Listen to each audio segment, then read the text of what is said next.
ጉድ ጋይዝ የሰሞኑን ጉዳይ አይታችኋል ሁላችሁም እንግዲህ ሐሳብ እየሰጣችሁበት ነው ዩቲዩብ በጣም ልቅልቅ ብሏልና አና አብርሃም እና እነ ሩታ በተለይ ሩታና ፍቅር የተጫወቱት ጨዋታ በጣም ደስ ብሎኛል። አበጋዝ ላይ እንደዛ አይነት ጨዋታ ነው የሚያምርበት። ባይዞ የሰው ህመም ራሳችን ካልታመምን አንድን ሰው ስናሳምም አይገባንም። ራሳችን ስንታመም ብቻ ነው የሚገባንና በዚህ ልክ ሩታ ርቀት መንገድ ሄዳ አብርሃምን ትፈትናለች ብዬ አልጠበቅኳትም ነበር። ወላሂ የምሬ ነው። ፍቅር በሰሞኑ ስትገባ በነ ሩታ ህይወት ስትገባ እኔ ህይወት ምን ያክል ከባድ ናት ብዬ እያሰብኩኝ ነበር። ወላሂ ከምሬ ቪዲዮ አላስኩም እንግዲህ በጣም ታምሜ ነበር። ምክንያቱም እንዴት ሩታ ቤቷን አስተካክላለሁ ብላ በዚህ ልክ ስትታገል በዚህ ልክ ስትሆን እንዴት ፍቅር ያውም የድሮ ኤክስ ናት ፍቅር ለአብርሃም በዛ ልክ እንዴት ገብታ በምን አቅሙ አስቻላት? ሴት አይደለችም ወይ? በሩታ ያውም ሴቶች እንዴት ከፉባት? እንዴት በዚህ ልክ ብዬ በጣም ምርር ብሎኝ ነበር። ወላሂ የሩታ ህመም በጣም ገብቶኝ ማለት ነው እንትን አድርጎኝ ተሰምቶኝ በጣም እያሰብኩ ነበር። ግን መሀል ላይ እኛንም ፕራንክ አድርገዋል። እንግዲህ ሩታና ፍቅር ከምሩ አልገባችም ወደ አብርሃም ህይወት። ፍቅር እንደ ሄርሜላ አስመሳይ አልሆነችም። ሄርሜላ አሁንም እያስመሰለች ነው። በዚህ ልክ እንዴት አስመሳያለሽ? በዚህ ልክ እንዴት በዚህ ልክ እንዴት ብላ ሄርሜላ እሪ እያለች ነበር። ባይዞ አልገባትም እንጂ ለሄርሜላም ይሄ ቪዲዮ ይሄ እንትን ፕራንክ ለሄርሜላም ትምህርት ነው ብዬ ነው የማስበው። ትምህርት ነው። ምክንያቱም አብርሃም አንድ ሴት ሲያገኝ ሄርሜላን እንደ ቆሻሻ ቆጥሯት እንደ ቆሻሻ ወርውሯት ሌላ ሴት እንደሚሄድ አሳይቷታል። በዚህ አጋጣሚ ሩታ ባደረገችው ፕራንክ ሄርሜላም ትማራለች ብዬ አስባለሁ። ግን በማግስቱ አምባገና ቡቅ እያለች ነበር ሄርሜላ ማለት ነው። ግን እንደዛ መሆን አልነበረባትም። ሩታን ማመስገን ነበረባት። በጊዜው በልጅ ሳትሳሰር ህይወቷ በቃ እንደ ምስቅልቅል ሳይወጣ አሁን ሄርሜላ በሩታ ባደረገችው ፕራንክ ሄርሜላ ለህይወቷ ተምራ ሩታን አመስግና መውጣት ነበረባት። ከአብርሃም ህይወት በጭራሽ መውጣት ነበረባት። አብርሃምን ለደቂቃ ቆማ ማውራት አልነበረባት። ምክንያቱም እዚህ ጋር ሩታ ፕራንክ አደረገችው እንጂ ሩታ ልቧ ይወቅ እንጂ እንትና ፍቅርና ሩታ ልባቸው ይወቅ እንጂ ሄርሜላ እዚህ ጋር ምንም አታውቅም ነበር። ሄርሜላና አብርሃም አያውቁም ነበር ፕራንኩን። ግን በዚህ አጋጣሚ ሄርሜላ ሳታውቅ ፕራንኩ መሆኑን ሳታውቅ በዚህ ልክ አብርሃም እንደዚህ እንደ ቆሻሻ እንደ ውሻ እያባረራት ነበረ ከፍቅር ጋር ሆኖ። ነገም ደግሞ ወደ ሌላ ሴት መሄዱ አይቀርም ከሄርሜላ። አሁን ሄርሜላ ትክክለኛ ናት፣ ሄርሜላ እንደዚህ ናት ብሎ ሊመጣ ይችላል ወደ ሄርሜላ። ምስኪን ናት ምናምን ብሎ ወደ ሄርሜላ ህይወት ሊመጣ ይችላል። ግን የነገ ቀን ደግሞ አንድ ሴት ልጅ ካገኘ አንድ ሴት ልጅ አፈቅርሃለሁ ወድሃለሁ ስትለው ወደ ህይወቱ ቢትመጣ ሄርሜላን እንደ ቆሻሻ ወርውራት እንደ ውሻ አሽቀንጥሯት ያችኛውን ሴት ጋር መሄዱ አይቀርም አብርሃም። እኔ አብርሃም ምን አይነት አጋገንት እንደሆነ አልገባኝም። አጋገንት ነው አብርሃም እንዴ! አንድም ሴት አይበቃውም፣ ሁለትም ሴት አይበቃውም፣ ሶስትም ሴት አይበቃውም እንዴ! እኔ ምን አይነት እንደሆነ አላወቅኩም። የሱ ወሸላ ምንድን ነው ንገሩኝ እስኪ። እኔ ይሄ ሃይማኖት አይፈቅደው ይሄን ነገር መናገሬ። እኔ አሁን ግራ ስለገባኝ ነው። አንዴ እንደ ሐሳብ ማለት ነው አንዴ ወሸላህን እንደዚህ አውጥተህ ብታሳየን በጣም ደስ ይለኝ ነበር።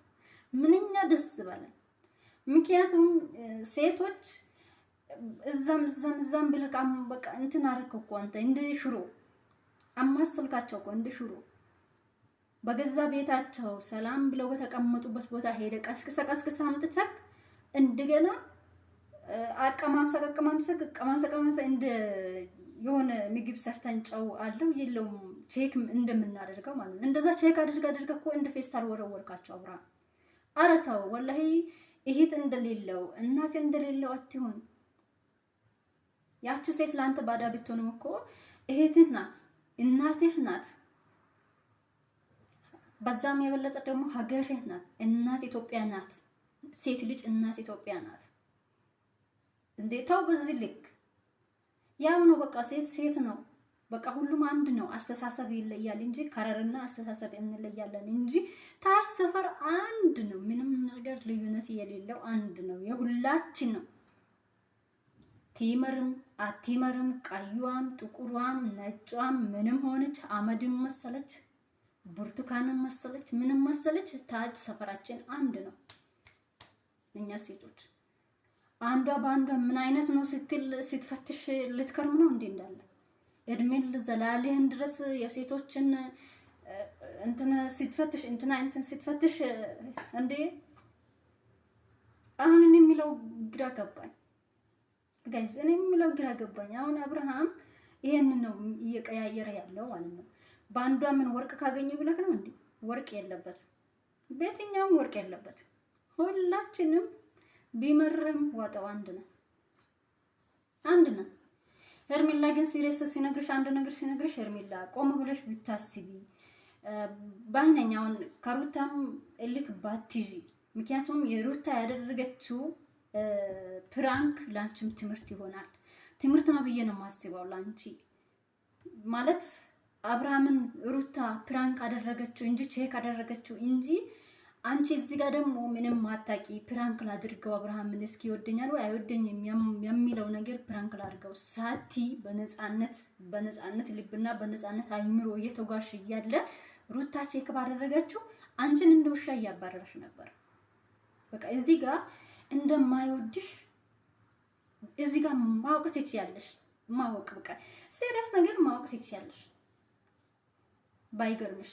ያ ማለት ግን አሁን ሩታና ፍቅር ተጫወቱብኝ ብሎ ወደ አንቺ መምጣት ባይቀርም እርግጠኛ ሆኜ ስንግርሽ ግን በዛ መሃል አንቺ አብርሃምን ወደ ህይወትሽ አስገባሽው ማለት የመጨረሻ ወዳቂ ሴት ብዬ ሚይዝሽን ባይምሮ የምትኖሪም አንቺ ነሽ። ምክንያቱም እንደ ውሻ እያባረረሽ ሩታና ፍቅር ፕራንክ አደረጉኝ ወይም ደግሞ በቃ እንቅጩን አወቁበት። እንቅጩን ስላወቁበት አንቺ ስላላወቅሽበት ወደ አንቺ ምስኪንነሽ እንደዚህ ነሽ አባብሎ ወደ አንቺ ቢመለስ እናቴ ምስኪንነሽ ምናምን አይሰራም። ምስኪንነሽ ምናምን አይሰራም። አሁን ወደ ህይወትሽ ከመጣ አውጪ አባር። አሁን መጀመሪያ እንደ ውሻ እንዳባረርከኝ አሁንም ውሻ ነኝ። አሁንም ላንተ የሚገባ ሴት አይደለሁም፣ አልገባህም። ለኔም አንተ አትገባም፣ ላንተ ምን አልገባም ብለሽ አውጪ፣ ከህይወትሽ አውጪ። እናቴ ምስኪን ነኝ የሚባል ነገር የለም። አንቺ እኮ ምስኪን ነክ ይዋሃ ነው ብለሽ ብዙ ነገር እየቀባጠርሽለት ነበረ እኮ። አንድ ፍቅርን አግኝቶ እኮ ነው በአንድ ሳምንት በአንድ ማታ ልዩነት ፍቅር ወደ ህይወቱ መጣች። በአንድ ሳምንት ልዩነት ደግሞ አንቺን እንደ ውሻ እንደማያቅሽ አየሽ። እዚህ ጋር ሴትነትሽን ብዙ ነገርሽን ተጠቅሞብሽ ሴትነትሽ ተጠቅሞብሽ ብዙ ላይፎችሽን በልቶ ጨርሶ ግን ያንን እንዳሳለፍሽለት ወይም ደግሞ አንቺ እንደሆንሽለት ሳያስብ አየሽ እዚህ ጋር የተጫወተብሽን ጫወታ። ወንድ ልጅ ሲባል በጣም ከባድ እኮ ነው። ኧረ ብስምላህ ወንድ ልጅ እኔ እንጃ አባስ ባይኖረኝ እንትን ወንድሞች ባይኖሩኝ ኖሮ ወንድ ልጅ በቆሙበት አልቆምም የማለት ደረጃ ነው። በቃ በአብርሃም ምክንያት ማለት ነው። እንዴ ኧረ ክፋቱ በጣም ነው የሚከፋው።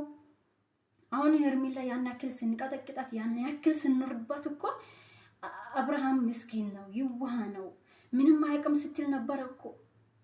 ግን አንድ ቀን ለሱ ብላ እንዳሳለፈች ሴት ልጅ ሳያደርጋት በአንዴ ናሽቀንጥሮ አወጣት። በአንዴ አረ ኢፍረት የሌለው ነገር። እኔ እንጃ ብቻ ቤተሰቦች በክፉነት እንዳትወስዱት። ሄርሜላም እዚህ ጋር እኛ ብዙ ጊዜ ብዙ ነገር ተናግራናታል። ሄርሜላ ውጪ እዚህ ጋር አይሆንሽም እያልናት እኛንም ለማናደድ የሩታ ልክ ይዟት ሴትነቷን አታ ብዙ ነገር ነው የሆነችው ሄርሜላ እዚህ ጋር። ግን አሁን ሩታና ፍቅር ባደረጉት ነገር ለሄርሜላ ትምህርት ነው ብዬ ነው የማስበው።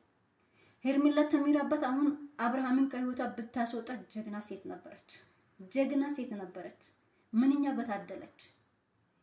ሩታ አንዴ ወልዳለች፣ የልጅ እናት ናት። ይሄ ልጅ ማን ነው ሲባል የአብርሃም ነው ይባላል።